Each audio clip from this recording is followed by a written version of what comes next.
El Chopo, it's a really, really, really bad pun. Do the trains from underneath. That's what she said. You can't polish a turd, but you can roll it in glitter, I guess. Ding ding! I'm not even sorry. Oh, I'm over this project. I'm going to go and build something for Moomin. Maybe a B&M Alpine coaster.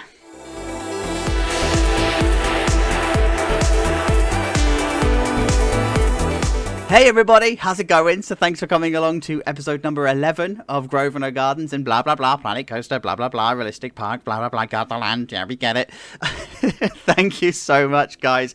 You are the best community I could ever ask for. The last episode literally blew up, so thank you for all of your support. This was the last episode. It's the western area and the mine train that sits within it. And you guys have asked me to do a real quick top-down tour of the park as it sits so far. Oh, spoiler alert, you can probably see what episode 11 is going to be. And I've got to try and remember the order of the episodes now. So this is where we were. This is the entire park from the top. So we started here with the entrance area for episode 1, and then we moved to the kids area here for episode 2. And we came down to the STC, which I think is at the moment turned off, for episode 3. And then we came over to the Pioneer for episode 4. That was Christmas. That was such a long time ago. And then we came down to episode 5 for... how am I doing with my counting? For the Flume Ride. And then 6 and 7, respectively, were the B&M Dive Coaster and the Mack Multi-Launch Coaster that we've got sitting here. And then episode 8... I'm gonna lose count, was the weird tiki bar on top of the shooting ride that nobody gets at the moment, but I promise you absolutely will. Episode 9 was the RMC up here in our slightly medieval area. Episode 10, of course, is the Western and the Mine Train, and this is episode 11. Guys, you are hyped for this one. Hyped. Did you get it? Yeah, of course. It's a B&M hypercoaster. So let's just talk about why it's B&M. I wanted to originally do new style Intamin track, but I couldn't do that because I used the Pioneer over here. So this is the coaster type I would have done and swapped out the trains for new style Intamin. So of course I've already used it, and the game punishes you for using two of the same type if they're not chained with each other. So yeah, so it wasn't going to be Intamin. And then I thought, oh, maybe I could do Mack. Oh, no, wait. We've got a Mack multi-launch, and I'd use that ride type with a lift hill, so couldn't do that either. I did then think about, I could use a Tiamat, like the Intamin, Sky Rush, and then I thought, actually, no, because we've already got a wing style coaster that's in the park over in the Pioneer, so I settled for B&M. And it's new style B&M. How do you know it's new style B&M? It doesn't have the lip. It doesn't have the shelf at the top of the lift hill. And the reason for that, by the way, they were put in there so you could safely evacuate the train and it takes the stress off the lift hill. So you can actually stop the train on the lip, evacuate it, etc., etc., and then you could send the train, and there's no risk of it rolling down. However, new style B&Ms are slightly different, so they don't actually have any kind of overrun on the lift hill because of the risk of it running down if it's ever stopped. So the worst case scenario is the train would stop here, you'd evacuate it down, and there's no chance of it actually running over, not even in high winds. So it's new style B&M, which is awesome. So, of course, let's have a normal tour. 40-degree lift hill, set to 12 mile an hour, I think, on this one. And there's a total of 10 seconds, 9.5 seconds of airtime in this beast. I'm so chuffed with how this is.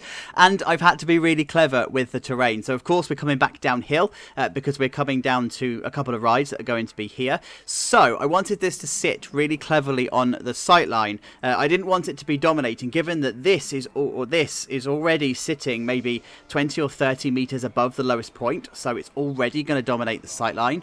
So I thought, actually, what I could do is have the station set up much higher, and then you can still get a 65-meter drop in here, and the drop is about as low as the lowest point down here, so it actually sits quite nicely on the profile of the hill. And then when I actually put in the rest of the hill behind it, it's then going to hide that sight line a little bit more. So that's kind of like what I'm going for in here. I'm waffling about my decisions, right? You just want to see the coaster. You just want me to shut up and show you the coaster. So let's do that. First drop, 70 odd degrees. I can't remember the exact angle that I've used, but 70 odd degrees. I didn't want it too steep because we've already got the dive coaster, right? So we've got to be really careful with mixing and matching ride styles. into our first really massive airtime hill. It's a parabolic airtime hill. If you want to know how to do it, then I've got a tutorial over on my other top tips playlist if you want to go and see that. So it's a parabolic airtime hill. It's using the 8-meter method, which is the same as 4 meters, but using 8-meter sections of track instead. So parabolic hill into the hammerhead turnaround, and these things are so hard to profile. Oh my god, they're so hard to profile. This has only had one pass on the smooth pass, so it's still a little bit rough around the edges, but it's ultimately, look at that timing, it's ultimately the correct shape, which is actually more correct than Chatterlandia's was, because this is profiled on Candymoniums, so rather than Mako's. Yeah, it's fine. So hammerhead turn into another airtime hill and into a second airtime hill, but this time it's got what would be in real life a trim brake because of the bend that's coming, but actually I'm using this as a point of no return block brake so I can run an extra train. And then it comes into a turn, and then into another parabolic airtime hill, and then into a turnaround. So this one is which one did I steal this from? Orion, actually, which is a Giga, not a Hyper, but it's Orion anyway. Coming around into a turn, and then down at the bottom is coming into a curve here, and it's got some real G-forces as it's hitting this bit, and into another airtime hill. And so then we come into a really long winding helix, which is up and around here, and then into a wave pass. I think it's called a wave pass. I'm going to call it a wave pass. Why not? Let's just make stuff up. The reason for this is originally the track came round here and into a Mako's first turn, into one of those, an overbanked turn, but it was hitting the brake run too hot. And I didn't like that, so I thought, actually, I need to find a way of reducing the speed and letting it waste its energy for the rest of the ride. And what better way of doing that than having an upwards helix into a wave turn? And as you've just seen, it's worked absolutely perfectly. So it now hits the brake run at a really good temperature, really good speed, and it comes into a final curve and then into a curved brake run, and the maintenance area then is going to be here.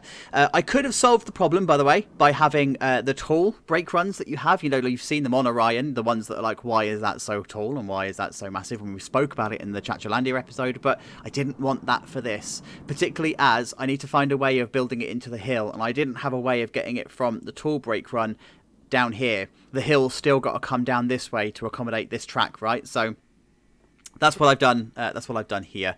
Now, in terms of the way that I want the area to be, I wanted this to be slightly raised up because I needed to find a way of dealing with the railway line and the hill and the sheer cliff that's then created by having this track here. So I wanted this to be raised up and have a point. And then, of course, this is going to be the gift shop. So the theme on this one is going to be the Union Mines at Cerro Gordo. So I've got plenty of images. I reckon I should just shut my mouth and get on with designing. I'll see you in a minute. Alright then guys, forgive my voice in this update. I have actually picked up some kind of scuzz from people who literally don't know how to wash their hands in the gym, and it's all sitting on my chest, but thankfully it's not the you-know-what, so that's something to take away from it.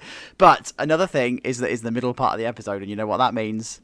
Buckle up kids, it's a rough one this week. Cedar Point is nothing more than filler rides. But hear me out before you do lynch me and go crazy, because when you've got a park full of high-level coasters, what you actually do is raise the bar of average. Now, what would be considered an amazing coaster in an average park becomes a middling coaster in a park that's raised the bar too high. But Chacho, doesn't that mean that Cedar Point's full of top-tier coasters? No, it means that Cedar Point's failed to innovate to raise the bar any higher, where nothing shines through. No, not even Steel Vengeance. What do you think about that one then, guys? We're going for the big guns this week. So here we go. We've got ourselves a little mine building. Like, no one noticed that there wasn't a main mine building in the last mine. So thanks for not noticing. But it's okay. We've sorted this out. It's very much based on the Union Mine building. I think it's called Hoist House in Cerro Gordo. It's all this awesome corrugated iron that's rusted and everything. I need to do more patching and whatever in here to make it look like it's proper patchwork, but this is the kind of vibe that I'm going for. A bit of a factory feel, a bit run down, a bit unloved, a bit needing some attention and some TLC, but it's looking all right. I'm actually quite pleased with how this is actually sitting on the sightline here. it fits into the town quite nicely because it sits on the edge of the town. We've got the slight gradient hill up. We've got a bit of a plaza area. So yeah, I'm actually quite pleased with how this is. And it's not your normal building. It's a completely different shape of a station building. So I'm okay with this. Over in the queue line, we've got a bit of fencing going on. I've used this fencing before. You'll recognise it from Reigate Lake and the western area in there. I just loved this fencing, so I wanted to bring it in. And actually, this fits perfectly into what the feel of this area that I'm trying to go for. So, yeah, that's enough about the queue, because there's not really that much to see. Let's have a look at the building again, because it's more fun. So if we go inside the building, I've actually decided to use the tile on the floor. I wanted a clean look on the inside, because we are going to be using quite a lot of this corrugated iron or steel, right? And we're not going to bother with the walls because they wouldn't have done that in the actual mine building itself. So I needed something to be clean and something to be a bit modern. So that's what I've gone for with the floor. This, of course, is the... that's not a B&M Hyper. This is the photo booth.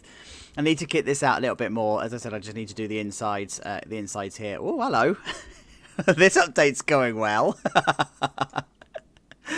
And then we've got a gift shop in here. I'm not going to put anything on the walls here because they wouldn't be strong enough or sturdy enough, right? So I'm just going for just this loose iron in here, and then just gift shop stuff thrown around, and it's fine. You know, it does what it needs to do. And then on the outside, I've got some windows that fit in, and it's sitting on top of a concrete base. So this would probably be stone, and I'm going to do something to hide all of this eventually. But the windows are actual windows. Look, you can actually see in, and that's because this corrugated set, which I found on the workshop, by the way, it's TMTK. It's absolutely awesome. Has an actual window hole, and it turns out that the windows that were used on the Canada area fit in the hole nicely. So, hey, it's like it worked out. So then we come over to this way into the maintenance area. So the maintenance area I wanted to be a similar style building to the church, where it's got the thing on the top.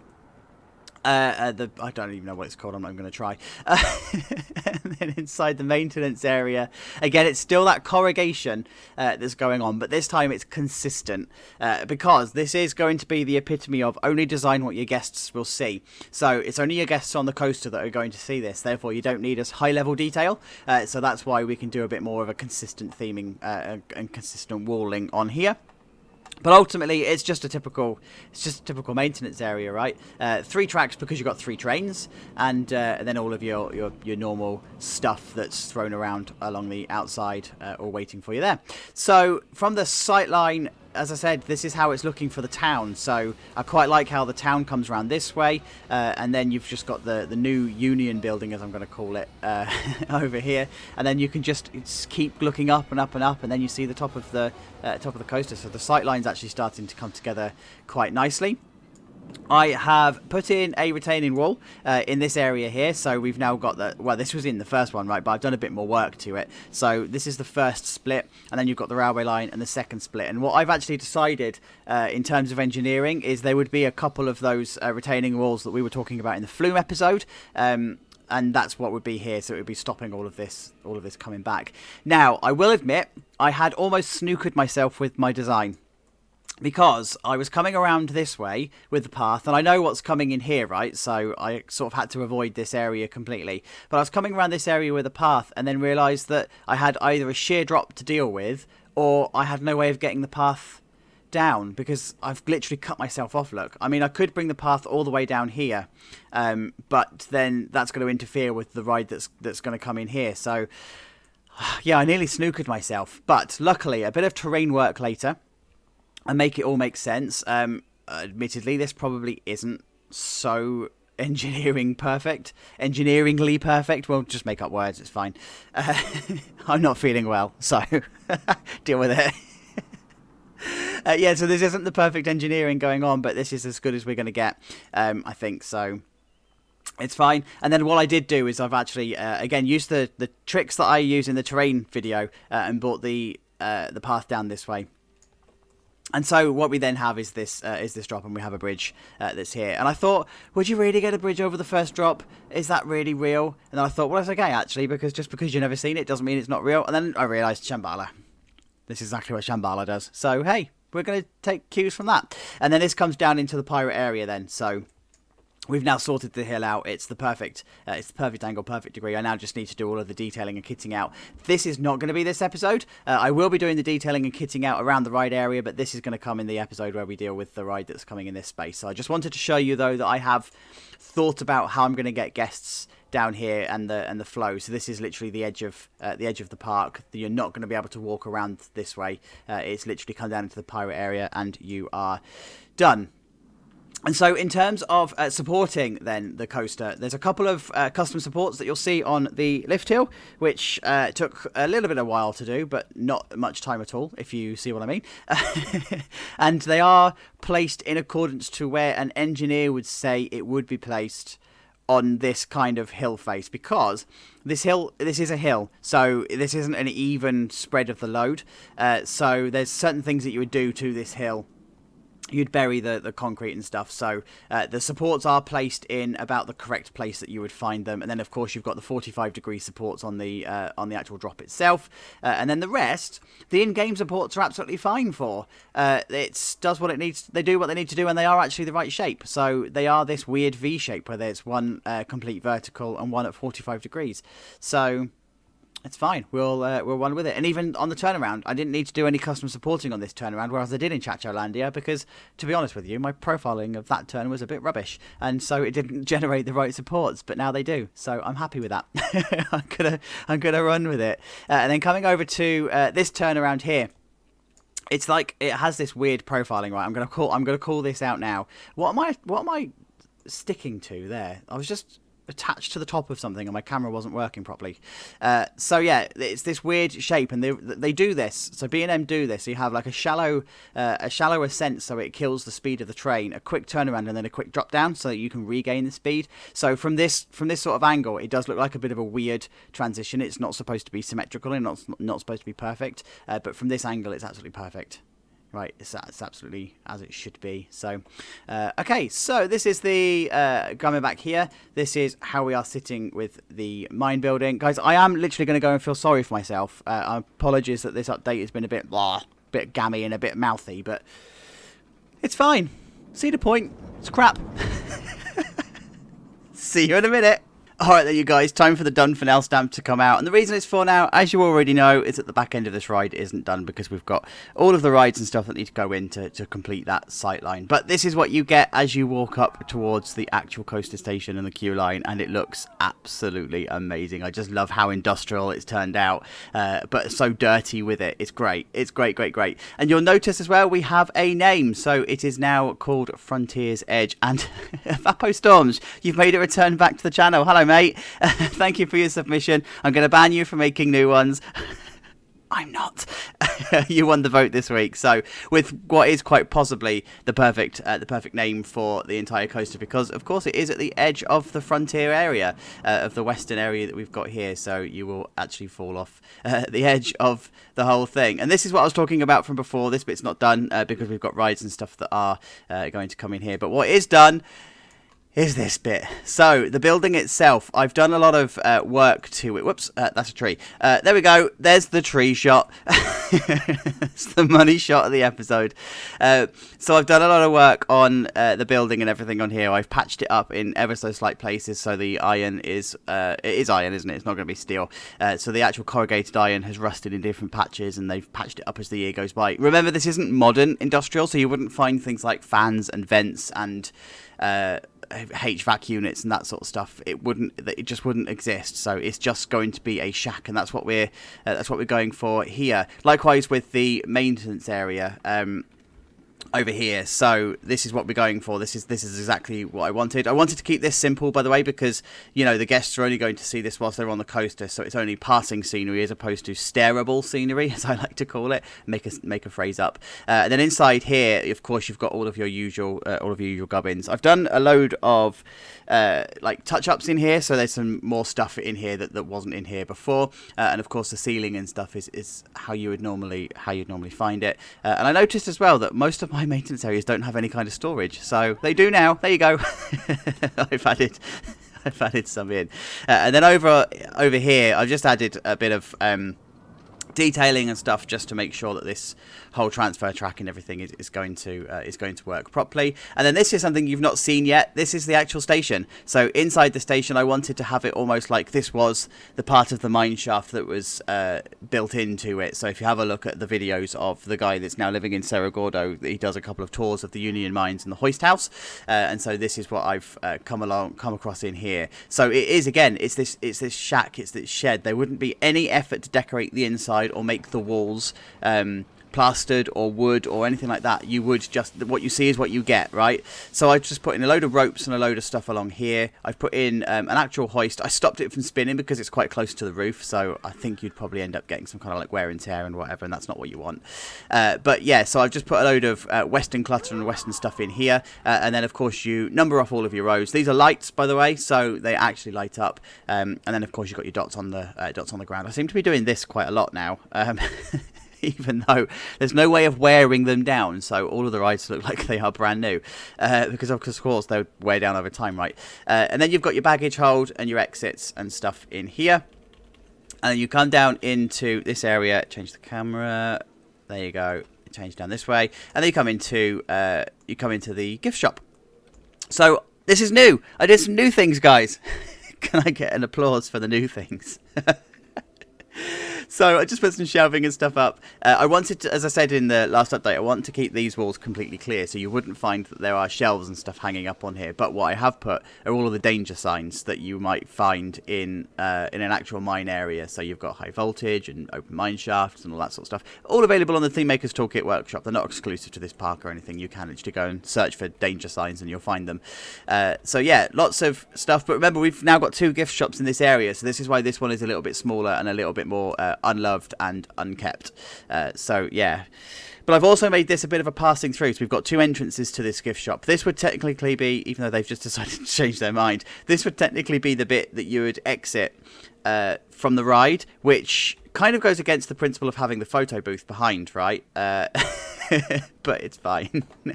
And then this would be the main entrance into the main entrance into the actual gift shop itself. So yeah, that's what I've done. That's what I've done here. This tiling, I absolutely love this tiling. I wish it was recolorable because it would look awesome in different colours. But hey, it's fine. It's fine as it is. I really like it. And then, of course, you've got clothes and stuff that are on the side here. And then you've got the photo booth. And guys, I'm still experiencing the photo issue, the screen issue. I really need to find it. I need to find out what's wrong with it. So I need to throw this back into the scenario editor and see what's going on. Because this is now 2 rides that I've not been able to do the ride photos for. I'm getting a bit worried that this is actually going to be a thing. But it's fine. We've got the screens, we've got something up. It's the wrong coaster, but we've got something up. It works. It works as a photo unit. I promise I'll see if I can get it fixed. This is another thing that I've added, just some kind of netting and mesh. What you would tend to find, and I don't know if this is an Italian thing as well, but it would definitely be in the UK. Pigeons would come up here and they would start roosting and stuff. So you don't want that. So that's why we've got some netting up. And it also makes sense of this bit of the roof as well, because of course, as we've been designing the building itself, we've got this bit here, right? And we don't really have the facility to have the angled roofs here to make this make sense and to have it as an open void. So I've had to lay the roof down in here, so that's why the roofing is a bit weird. And the shape of the building is a little bit weird. But I also wanted this area to be slightly raised. I wanted it to feel a bit like a plaza and a bit like an area. And that's exactly what I've done here. So I've put all of the steps in. I mean, the steps were in the last update, but I didn't show you or I didn't point them out. So I've put the steps in because it gives that height difference, right? And that's walk through the steps, guys. Come on, don't break the illusion. So, what was I saying? Yeah, so I wanted this raised plaza area because it gives a little bit of depth to the whole area itself. And then you come around this way up the slope, so you've still got disabled access and stuff. And it just gives the area just that little bit of character. Because what I have noticed, and guys, this is probably going to be a bit of a clang moment where you go, oh my god, yeah, you're absolutely right. Even though this is set on the side of a hill, and you have a hill leading into the area and a hill leading off of the area, and it feels like the whole area is on a hill. It's not. It's flat. I've used flat land, and the reason that I've done that is so that I can use path covers, right? But in reality, this probably wouldn't be flat. It would be on a hill. Think of, if you've been to Gardaland, think of the area between Oblivion Black Hole and Shaman. It's on a real slope, right? It's on a proper slope. So I'm sorry. I've just broken I've just broken the realism for you and just created something else for you to come at me for. But the reason it's flat is so I can use path covers, because they are all normally gridded and stuff. So it is what it is, right? You'd have rubbishy, crappy looking paths if I didn't do it that way. So anyway, back on here. So we've got the queue line and everything have now got covers, and it's got foliage, and it's got some character to it now. Love how it's turned out, and this final wave turn, this final pass is looking awesome. And then of course you've got just some western clutter coming down here, and then you've got the hill, the view. So the reason that I wanted this to come up slightly is because I wanted this to be a second focal point. So you've got the rest of the ride that you can see over here. You've obviously got the immediate helix that's in front of you, but then you've also got the rest of the park that's peeking through the back. So there's our dive coaster, and then of course there will be stuff over here that you'll be able to see, and there will be stuff over here that you'll be able to see. So it's a viewpoint, right? There you go. It's a viewpoint. There's lots to actually see. So the last bit that I've done then, I said I wasn't going to do much around here, and I haven't. I've stayed true to it. But what I've started to do is give a bit of a feel for what this area is going to look like, in terms of there's a bridge here, and I've put the bridge in here as well, and of course people are going to start throwing stuff into the right area. So no, you're not, because there's a bloody great big massive fence there. So no. And then over this way I've just put in all of the trees and the foliage into the area, so we're now starting to complete this. Now I just need to do a touch up on here. I need to put all the bins and the benches and the lampposts and stuff in this area. But I just wanted to start to kit this out and decorate it, so you knew how it was going to be down this way. So I wanted to have a hedge down this way, because it kind of stops people. Like, you could walk down this way. You're probably not going to, but you could if you wanted to. It's this element of, if they're going to do it, make it safe for them.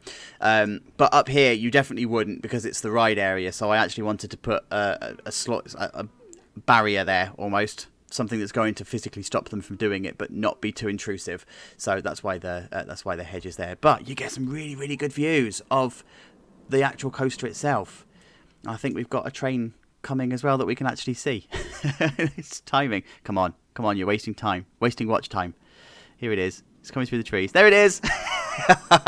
So you get really good view there. So this is the whole ride from the top. From the sightline over here, it is looking really, really, really good. And do you know what? We've got a hidden, secret, awesome sightline. Let me just fight with the camera for a minute, because I need to get this. Right. Look at the viewpoint from here. It's so good.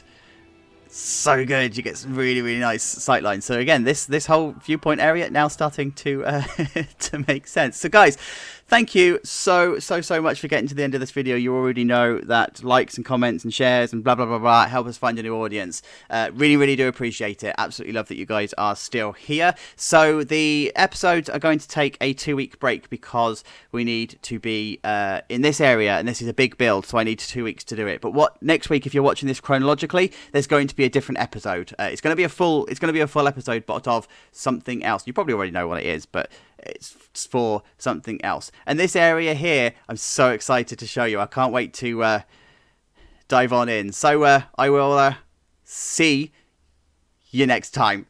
Take care of yourselves. Let's go for a ride. Bye bye.